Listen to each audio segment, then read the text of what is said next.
تو مستانی ہوتی ہے جناب.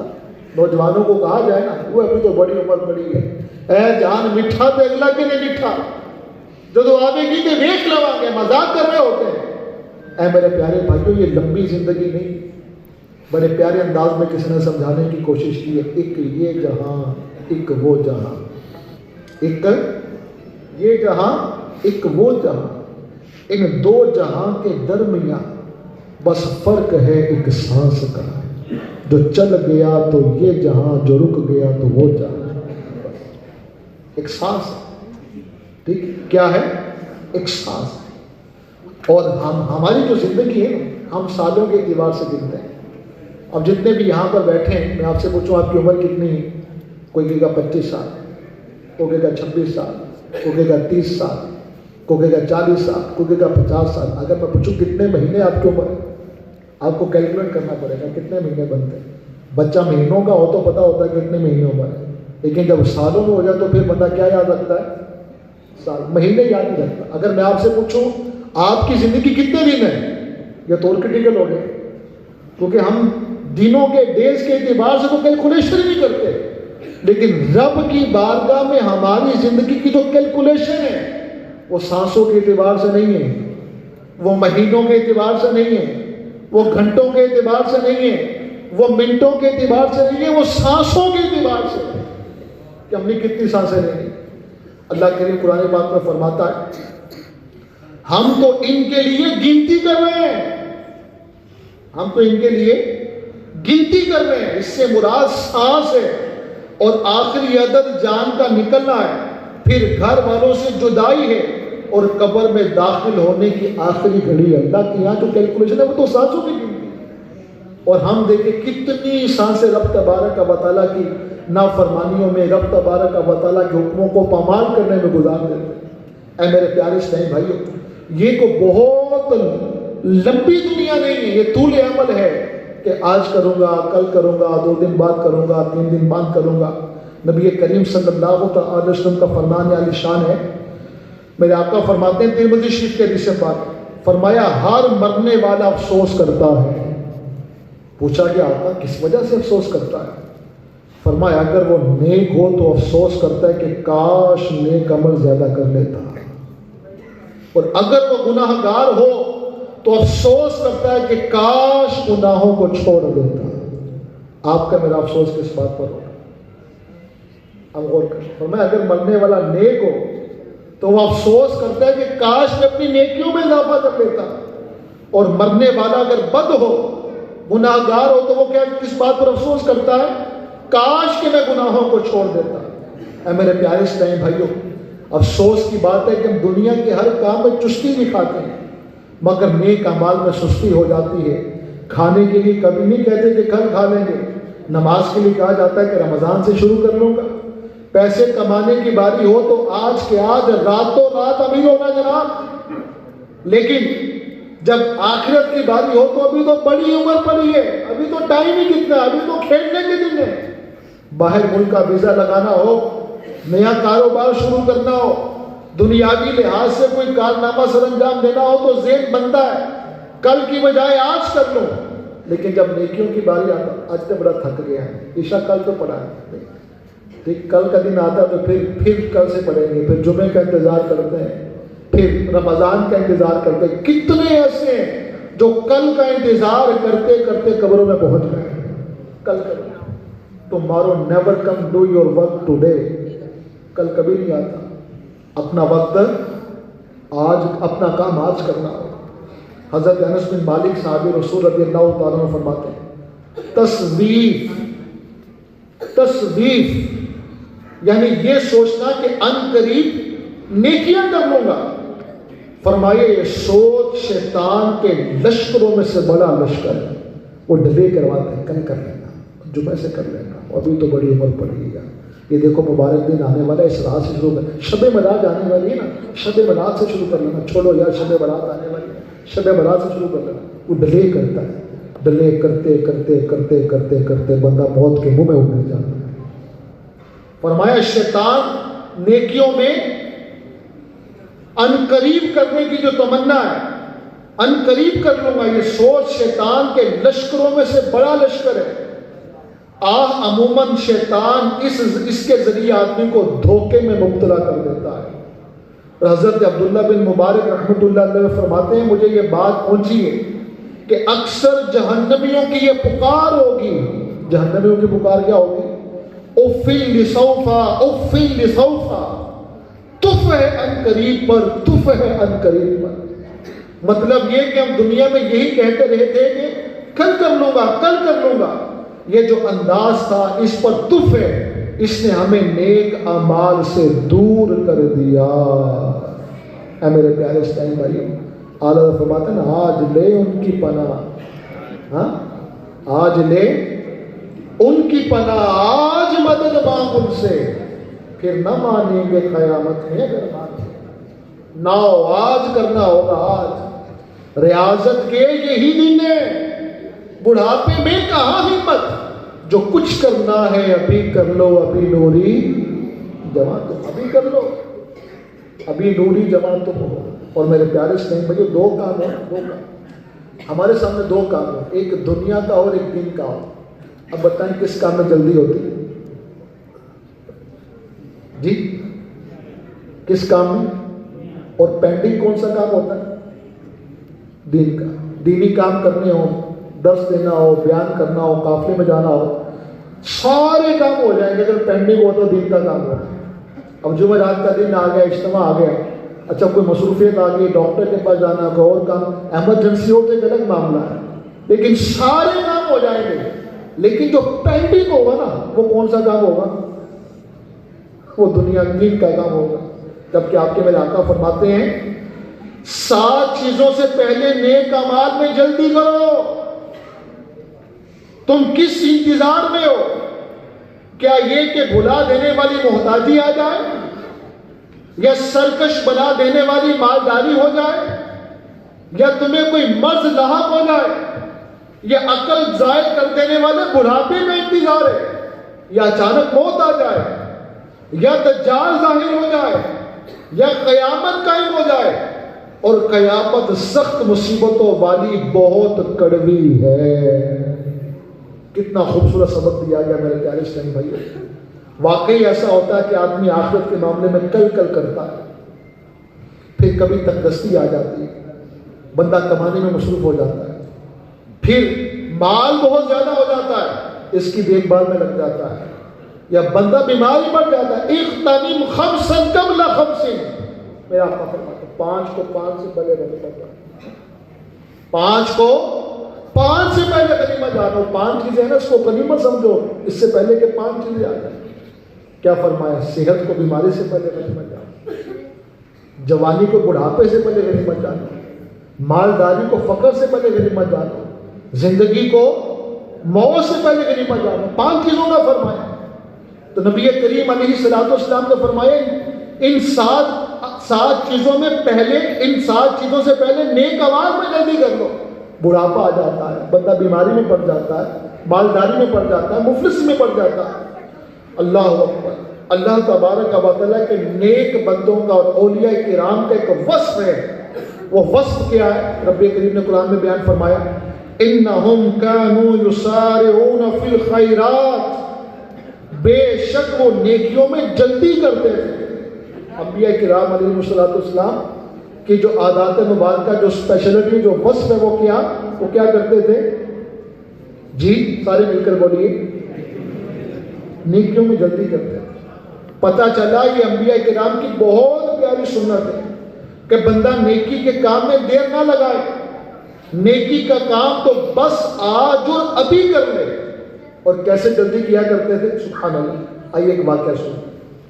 حضرت عقبہ بن حارث رضی اللہ تعالیٰ عنہ فرماتے ہیں ایک مرتبہ میں نے نماز عصر مسجد نبوی شریف میں پیارے آقا صلی اللہ علیہ وآلہ وسلم کے پیچھے ادا کی. آپ نے جو ہی سلام پھیرا، سلام کے بعد معمول ہوتے، معمولات ہوتے، جو ہی سلام پھیرا میرے آقا فوراً کھڑے ہوئے اور تیز قدموں کے ساتھ گھر تشریف لے گئے. یہ خلاف معمول انداز مبارک دیکھ کر صحابہ کرام گھبرا گئے. تو ابھی کچھ ہی دیر گزری تھی کہ پیارے آقا واپس تشریف لائے اور فرمایا مجھے یاد آیا کہ سونے کا ایک ٹکڑا گھر رکھا ہوا ہے. مجھے یاد آیا کہ سونے کا ایک ٹکڑا گھر رکھا ہوا ہے، بس اسے اپنے پاس رکھنا مجھے ناپسند ہوا، لہذا صدقہ کر دینے کا حکم دے کر آ رہا ہوں. نیکیوں میں کیا کرنا؟ معمولات پورے بھی ہو سکتے تھے، پورے کرنے کے بعد وہ عمل کیا جا سکتا تھا، لیکن رب نے جو قرآن میں ان کی شان بیان فرمائی کہ بے شک وہ نیکیوں میں کیا کرتے تھے؟ جلدی کرتے تھے. اب ہمارا انداز کیا ہے؟ نیکیوں میں جلدی کرنے کا، نیکیوں میں ڈیلے کرنے کا، ٹال مٹول کرنے کا. جب داڑھی رکھنے کے متعلق کسی سے بات کی جائے کہ عمرے پر جاؤں گا تو پھر داڑھی رکھوں، حج پر جاؤں گا تو پھر داڑھی رکھوں. اس میں اگر کسی اور بات کا کہا جائے تو اس نے کسی نہ کسی کام کے ساتھ اس کو اٹیچ کیا ہوگا. بھائی آج موقع ملا ہے نا، آج اس کو کر لو. اللہ اکبر. میرے پیارے اسلام بھائیو، نبی کریم صلی اللہ تعالی علیہ وآلہ وسلم کی جو حدیث پاک آپ نے سنی، اس پہ غور فرمائیے کہ گھر میں سونے کا ٹکڑا پڑا ہوا ہے، آپ نے اسے صدقہ فرمانا ہی تھا. یہ بھی ممکن تھا کہ نماز کے بعد معمول کے مطابق تشریف رکھتے، دعا فرماتے، صحابہ کرام سے ملاقات ہوتی، پھر سونا صدقہ کر دیا جاتا. مگر نبی کریم صلی اللہ علیہ وآلہ وسلم نے ہمیں تعلیم دی صدقہ فرمانے میں ذرا بھی دیر گوارا نہ فرمائی، فوراً صدقہ فرما دیا. دیکھیں ایک موقع ہوتا ہے. بابا بلے شاہ فرماتے ہیں بلیا دل دا کی سمجھ آنا، ادھروں پٹنا ادھر لانا. ایک لمحہ ہوتا ہے، اگر وہ کہتے ہیں موقع بندہ کھنجا کرے نا تو پھر وہ موقع دوبارہ ہاتھ میں آتا نہیں.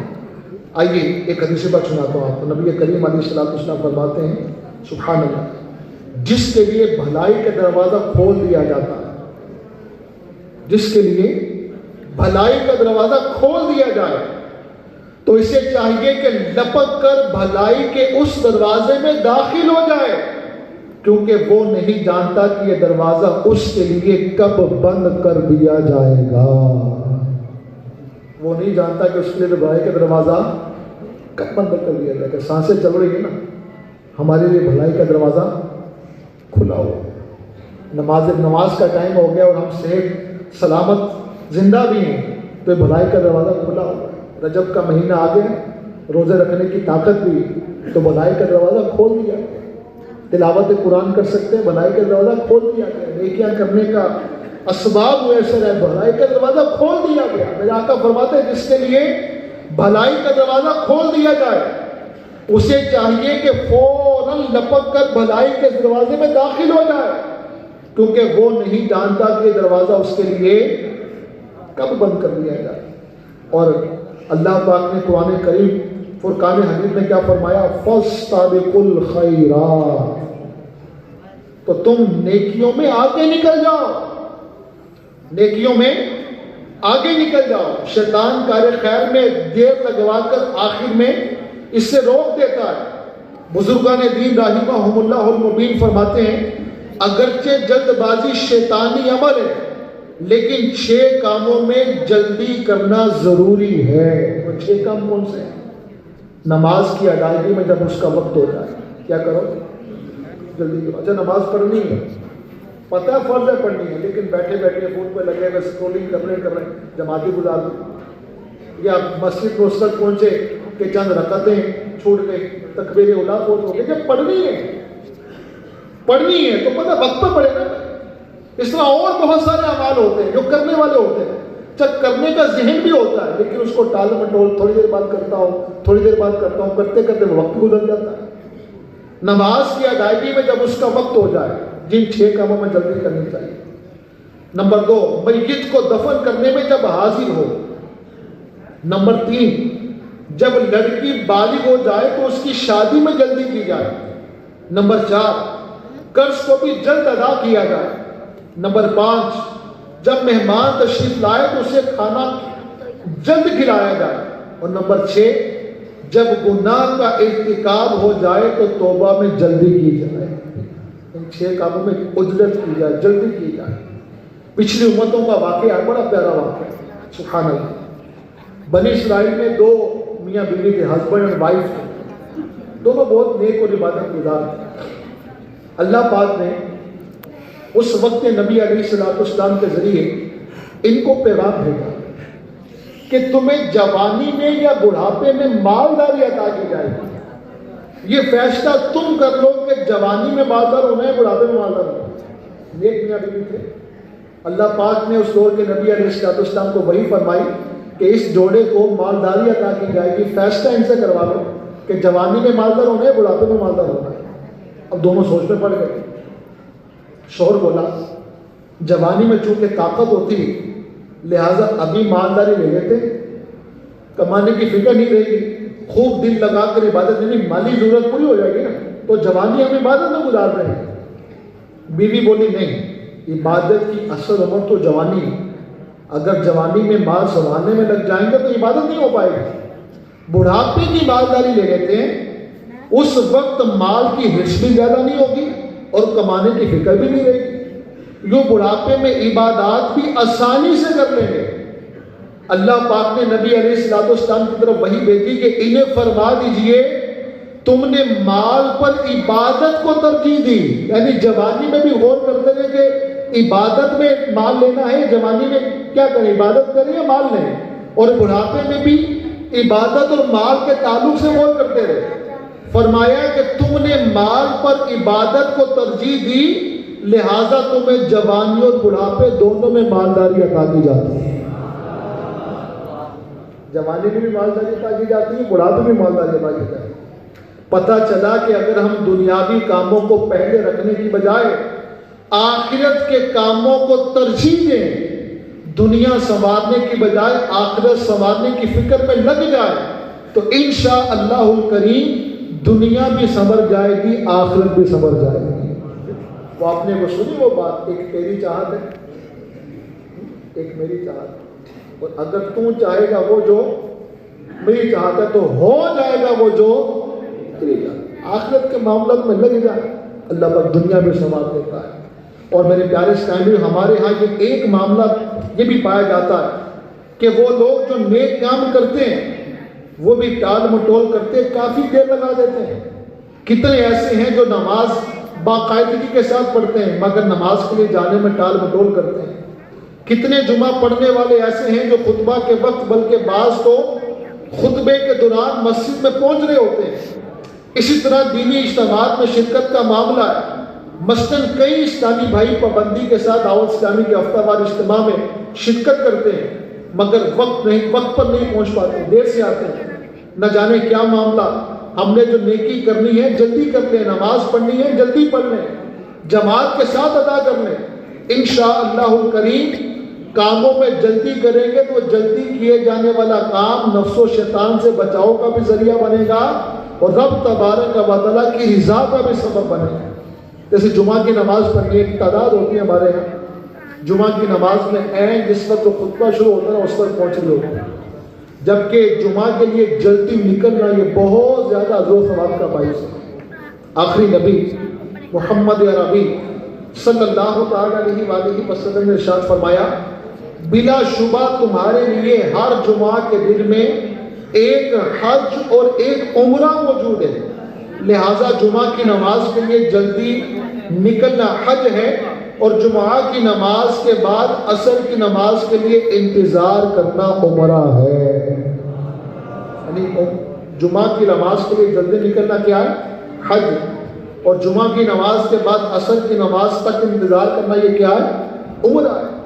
رسول ہاشمی مکی مدنی صلی اللہ علیہ وآلہ وسلم نے فرمایا جب جمعہ کا دن آتا ہے تو مسجد کے دروازے پر فرشتے آنے والے کو لکھتے ہیں، جو پہلے آئے اس کو پہلے لکھتے ہیں، جلدی آنے والا اس شخص کی طرح ہے جو اللہ کی راہ میں ایک اونٹ صدقہ کرتا ہے، اس کے بعد آنے والا اس شخص کی طرح ہے جو ایک گائے صدقہ کرتا ہے، اس کے بعد والا اس شخص کی مثل ہے جو مینڈھا صدقہ کرے، پھر اس کی مثل ہے جو مرغی صدقہ کرے، پھر اس کی مثل ہے جو انڈا صدقہ کرے، اور جب امام خطبے کے لیے بیٹھ جاتا ہے تو وہ یعنی فرشتے اعمال ناموں کو لپیٹ لیتے ہیں اور آ کر خطبہ سنتے ہیں۔ اب ہم نے غور کرنا ہے کہ ہم نے اونٹ صدقہ کرنے کا ثواب لینا ہے یا اس کے نیچے آنا ہے. نو کمپرومائز لیس دین بیسٹ. بندہ جب کام کرے تو وہ کام کرے جو بیسٹ والا ہے, جو اعلیٰ والا ہے. اے میرے پیارے اسلامی بھائی, اس طرح بعض جماعت نماز پڑھنے کے تعلق سے سبحان اللہ, پہلے کے مسلمانوں کو بعض جماعت نمازوں کا بے مثال جذبہ ہوا کرتا ہے. آج تھوڑی سی کال آ گئی, اب اس کو یہ کہنے کی بجائے کہ میں تھوڑی دیر بعد میں فون کر لیں, اذان ہو رہی ہے, یہ نہیں کہ اذان کے بعد اسے کال پر بات کریں. اب اذان کا جو ثواب ہے اسے اپنے آپ کو معلوم کر لیتے, تکبیر اولیٰ کا ثواب ہے اسے اپنے آپ کو معلوم کر لیتے. لیکن پہلے کے بزرگان دین میں جب نماز بعد جماعت کا جو جذبہ تھا سبحان اللہ, اللہ پاک نے پارہ 18 سورہ نور کی آیت نمبر 37 میں ارشاد فرمایا, وہ مرد جن کو تجارت اور خرید و فروخت اللہ کے ذکر اور نماز قائم کرنے اور زکوٰۃ دینے سے غافل نہیں کرتی. اس آیت مبارکہ کی تفسیر میں لکھا ہے کہ یہ وہ لوگ تھے. کون لوگ تھے؟ ان میں جو لوہار ہوتا تھا وہ اگر ضرب یعنی چوٹ لگانے کے لیے ہتھوڑا اوپر اٹھائے اور اذان کی آواز سنتا تو اب ہتھوڑا لوہے وغیرہ پر مارنے کی بجائے فوراً رکھ دیتا, اور چمڑے کا کام کرنے والا چمڑے میں سوئی ڈالے ہوئے اور اذان کی آواز اس کے کانوں میں پڑی تو سوئی باہر نکالنے کے بغیر چمڑے اور سوئی کو وہیں چھوڑ کر بعد جماعت نماز کے لیے مسجد میں چل پڑتا تھا. یہ ہمارے بزرگوں کا جذبہ ہوتا ہے. کاش ہمیں بھی ایسا جذبہ نصیب ہو جائے, کاش ہمیں بھی ایسی جو ہے نا وہ میرے پیارے اسلامی نیکیوں کی طرف رغبت نصیب ہو جائے, کیونکہ اب تو رجب کا مہینہ آ گیا ہے. یہ رجب کا جو مہینہ ہے بیج بونے کا مہینہ ہے. رجب شریف کی آمد ہو چکی ہے اور رمضان کا انتظار کرنے کی بجائے ابھی سے ہمیں اپنی نیکیوں میں اضافے کی ترقی بنانی ہے. صوفیہ کرام فرماتے ہیں کہ رجب بیج بونے کا مہینہ, شعبان پانی دینے کا مہینہ اور رمضان مبارک فصل کاٹنے کا مہینہ ہے. یعنی رجب میں نوافل میں خوب کوشش کرو, شعبان میں اپنے گناہوں پر آنسو بہاؤ اور رمضان میں اللہ پاک کو راضی کر کے اس کھیت کو خیریت سے کاٹو. سبحان اللہ. اور جیسے میں نے ابتدا میں عرض کیا کہ رجب کن مہینوں میں سے ایک مہینہ, جی حرمت والے مہینوں میں سے ایک مہینہ. صحابہ کرام رضوان اللہ تعالی علیہ مجمعین رجب شریف میں عمرہ کرنا پسند فرماتے ہیں. جس کو اللہ پاک نے مال میں وسعت عطا فرمائی ہے وہ اس ماہ مبارکہ میں اگر بن پڑے تو عمرے کی سعادت پائے. بزرگوں کا معمول رہا ہے کہ رجب شریف میں فوت شدہ مسلمانوں کو کثرت سے احسان ثواب کرتے تھے. احسان ثواب 12 مہینے کر سکتے ہیں, البتہ رجب شریف میں اس کا اہتمام زیادہ کیا جائے, اور خصوصاً رجب شریف میں تو امام جعفر صادق رحمۃ اللہ تعالیٰ علیہ کے احسان ثواب کے لیے کنڈوں کا اہتمام کیا جاتا ہے. عموماً لوگ 22 رجب کو کنڈوں کا ختم دلواتے ہیں, یہ بھی جائز ہے, البتہ اصل میں کنڈوں کا ختم 15 رجب کو بنتا ہے. کب بنتا ہے؟ 15 رجب کو بنتا ہے, کیونکہ امام جعفر صادق رحمۃ اللہ تعالیٰ علیہ کے وصال کے متعلق 15 رجب کا قول کیا گیا. یوں ہی رجب شریف کی 22 تاریخ میں چھٹی شریف آنے والے ہیں. چھٹی شریف کون ہے؟ سلطان الہند خواجہ خواجگاں خواجہ معین الدین چشتی اجمیری رحمۃ اللہ علیہ کا یوم عرس چھٹی شریف کو. پھر 15 رجب کو امام جعفر صادق رحمۃ اللہ تعالیٰ علیہ کا عرس پاک ہے. پھر آتی ہے 22 رجب. 22 رجب کو کاتب وحی حضرت سیدنا امیر معاویہ رضی اللہ تعالیٰ کا یوم عرس. اس کے بعد پھر آتی ہے 27ویں شب. اس شب کو کیا ہوتا ہے؟ جذب حسن طلب ہر قدم ساتھ ہے, دائیں بائیں فرشتوں کی بارات ہے, سر پہ نورانی صحرے کی کیا بات ہے, شاہ دولہ بنا. تو یہ امیر اسلم نے یوں ہی نہیں اس کو رمضان کا پھاٹک فرما دیا ہے. رجب المرجب تو ماشاءاللہ عبادت کا مہینہ ہے, اشالت ثواب کا مہینہ ہے. تو ابھی سے تمام اس ٹائم میں نیت کرنے کے انشاءاللہ الکریم اس ماہ مبارکہ میں خوب احسان ثواب کرے. لیکن احسان ثواب حسب توفیق اور حسب استطاعت.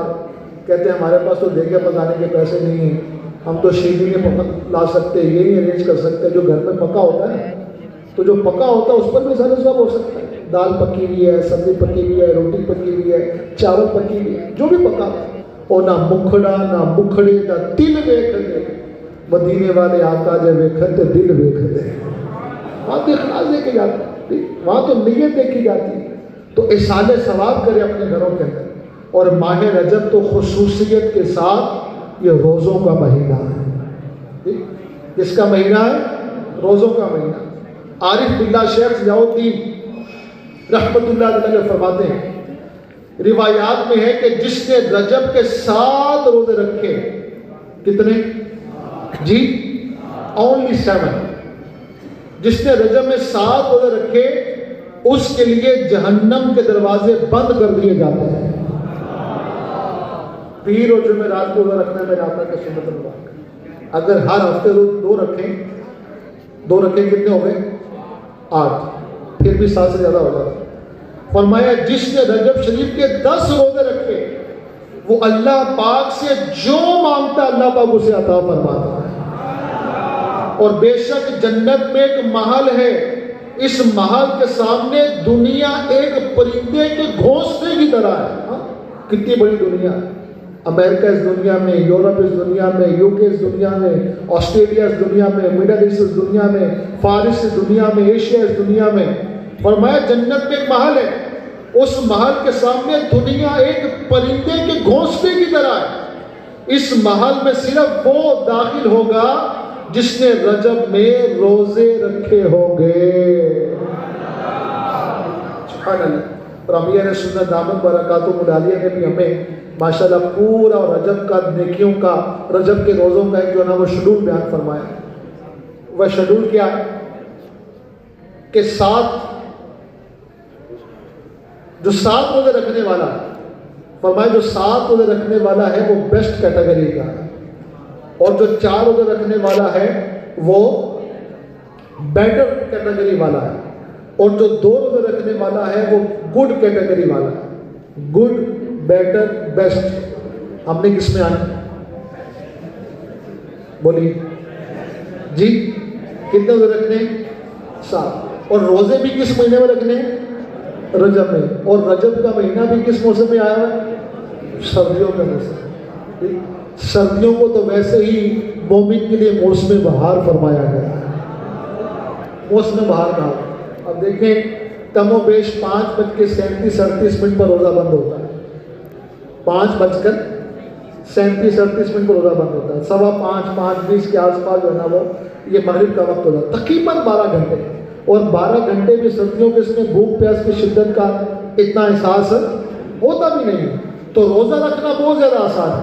تو سحری اجتماعات کی تراکیب ہو رہی ہیں، گھروں کے اندر سحری ماشاءاللہ کرنے والے کر رہے ہیں، اس کا اہتمام کر رہے ہیں۔ ایک روزہ تو گزر چکا رجب کا، جس کا 1 دن کا روزہ 3 سال کا کفارہ تھا، تو رجب پہلی تاریخ گزر گئی۔ اب کل کا دن باقی ہے، رجب کے دوسرے دن کا روزہ 2 سال کا کفارہ، اور رجب کے تیسرے دن کا روزہ 1 سال کا کفارہ ہے، اور اس کے بعد رجب کے ہر دن کا روزہ 1 ماہ کا کفارہ ہے۔ تو جوہر ٹاؤن فیضان مدینہ میں شریک ہفتہ وار اجتماع کے عاشقان رسول، کیا خیال ہے؟ رجب میں روزوں کی دھوم دھام کریں انشاءاللہ عز و جل۔ روزہ رکھواؤ تحریک، روزہ رکھو تحریک۔ امیر سنت دامت برکاتہ علیہ کی خواہش کی، جیسے آج کی ہفتہ وار اجتماع میں امیر سنت دامت برکاتہ علیہ کا مکتوب آج کے مہینے کے تعلق سے آیا ہے۔ آئیے میں کچھ اقتصابات اسے عرض کرتا ہوں۔ آپ فرماتے ہیں سبحان اللہ، سگے مدینہ محمد ریاض قادری رضا یوفی عنہ کی جانب سے تمام اسلامی بھائی مدارس المدینہ اور جامعۃ المدینہ کے اساتذہ طلباء کی خدمات میں کعبہ مشرفہ کے گرد گھومتا، گنبد خضرا کو چومتا، رجب شریف شعبان المعظم اور رمضان المبارک کے روزہ داروں کی برکتوں سے مالا مال جھومتا ہوا سلام، السلام علیکم ورحمۃ اللہ وبرکاتہ، الحمدللہ رب العالمین علی کل حال، ہو نہ ہو آج کچھ میرا ذکر حضور میں ہوا، ورنہ میری طرف خوشی دیکھ کے مسکرائی کیوں۔ آپ فرماتے ہیں کہ ایک مرتبہ پھر خوشی کے دن آنے لگے، ماہ رجب شریف کی آمد ہے، اس ماہ مبارک میں عبادت کا بیج بویا جاتا ہے، شعبان المعظم میں ندامت کے اشکوں سے آب پاشی کی جاتی ہے، اور ماہ رمضان میں فصل کی رحمت کی فصل کاٹی جاتی ہے۔ اور پھر آپ نے رجب کے روزوں کی کچھ فضیلت بیان فرمائی جو میں نے آپ کی خدمت میں عرض کی. آگے آپ ترغیب دیتے ہوئے ارشاد فرماتے ہیں رجب شریف کے قدردانوں، تعلیم و تعلم یعنی سیکھنے اور سکھانے اور کسب حلال میں رکاوٹ نہ ہو، ماں باپ بھی منع نہ کریں تو جلدی جلدی اور بہت جلدی مسلسل 3 ماہ کے یا جس سے جتنے بن پڑے اتنے روزوں کے لیے کمر بستہ ہو جائیے. جی رکھیں گے روزے انشاءاللہ. آواز کم آئی، ہو سکتا ہے مجھے شہری رفتاری میں کم کھا کر پیٹ کا کفر مدینہ بھی لگائیے. آگے آپ فرماتے ہیں کاش کے ہر گھر میں اور میرے جملہ مدارس المدینہ اور تمام جامعات المدینہ میں روزوں کی بہاریں آ جائیں. بس پہلی رجب شریف سے ہی روزوں کا آغاز فرما دیجیے. تو انشاءاللہ عز و جل امیر سنت کے فرمان پر اور جو ہم نے حدیث مبارکہ سنی اس پر عمل کرتے ہوئے روزے رکھیں گے. اور روزے رکھنے کی فضیلت کیا کچھ تو میں نے آپ کی خدمت میں عرض کی ہے. حضرت ام عمارہ رضی اللہ تعالیٰ عنہ فرماتی ہیں حضور پاک صاحب الاولاق صلی اللہ تعالی علیہ وآلہ وسلم آپ فرماتی ہیں کہ میرے حضور پاک صلی اللہ علیہ وسلم میرے یہاں تشریف لائے تو میں نے آپ کی خدمت سراپا برکت میں کھانا پیش کیا تو ارشاد فرمایا تم بھی کھاؤ. میں نے عرض کی کہ میں روزے سے ہوں تو رحمت عالم نور مجسم صلی اللہ تعالی علیہ وسلم نے فرمایا جب تک روزہ دار کے سامنے کھانا کھایا جاتا ہے فرشتے اس یعنی روزہ دار کے لیے دعائیں مغفرت کرتے رہتے ہیں. اللہ پاک ہم سب کو رجب شریف کے روزوں کی خوب برکتیں سمیٹنے کی سعادت اور توفیق عطا فرمائے. امیر سنت کا بڑا پیارا رسالہ ہے کفن کی واپسی. رسالے کا نام کیا ہے؟ کفن کی واپسی. اگر پڑھ بھی لیا ہونا تو ایک مرتبہ پھر اس کو پڑھ لیجیے. اور اگلا جو مہینہ ہے شعبان المعظم اس ماہ مبارکہ کے تعلق سے امیر سنت کا رسالہ اس کا نام کیا ہے؟ جی آقا کا مہینہ. تو یہ دونوں رسالے پڑھ لیں اور رمضان کے تشریف لانے سے پہلے تو امیر سنت دامت برکاتہ العالیہ کی جو رمضان کے تعلق سے کتاب ہے جس کا نام ہے فیضان رمضان. تو یہ جو 2 رسالے اور 1 کتاب ہے ان تینوں کو آپ کوشش کریں کہ ایز سون ایز پاسبل آپ جتنا جلدی ہو سکتے ہیں اس کو پڑھیں, اس کو تقسیم بھی کریں. انشاءاللہ الکریم بہت ساری جو مسکنسیپشنز ہوتی ہیں, روزوں کے معاملات کا نہیں پتہ ہوتا, احکامات کا نہیں پتہ ہوتا, تو ان کتابوں کے مطالعے کی برکت سے انشاءاللہ ہم روزوں کے احکامات بھی سیکھنے والے بن جائیں گے اور اللہ نے